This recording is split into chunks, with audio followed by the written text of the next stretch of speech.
Hello everyone, this is gonna be my daily Acellus video, and today we're going to learn about economics, especially the central bank. So, the central bank, it is a really simple concept. So, a central bank, so banks, the commercial banks, these are banks. These are like commercial banks. They work to have profit, and they store money and they lend out money, and so those are the normal ones. So this is the like lowest level of bank, but the highest level of bank is the central bank. So I'm gonna draw it a little bigger. So this is the central bank.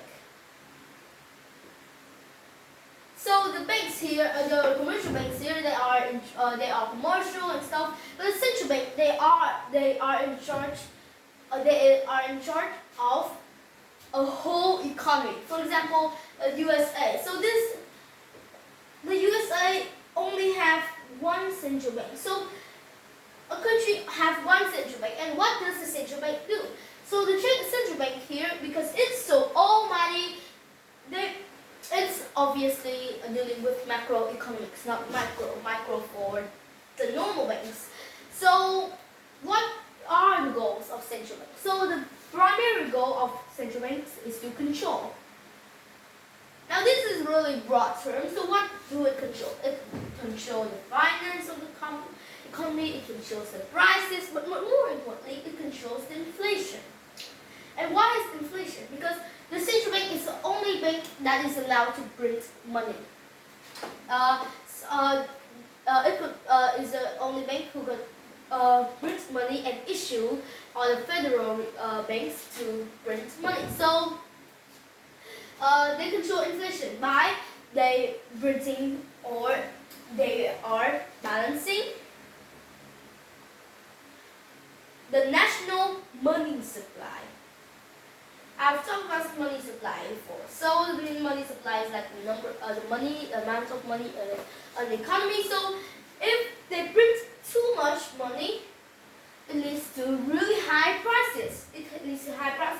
But if they don't print money, or they print at a very, very low rate, then that's deflation and price drop. And what is the management number for the central bank to balance the inflation or control the inflation? It is 2 to 3%. So this is the magic number of inflation. It's the optimal inflation because it's steady. So a central bank promotes and fosters a steady growth of money supply of around 2 to 3% because it's manageable. So for example, you have a bread today.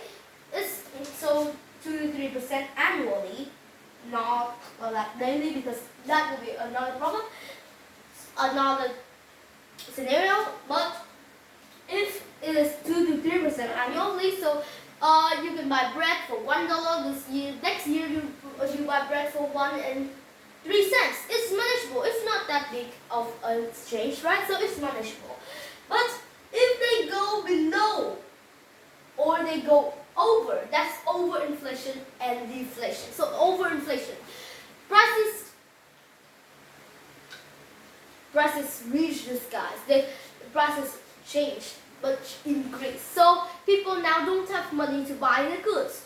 The job needs to pay more, and businesses strain, and a lot of things so people don't have that money to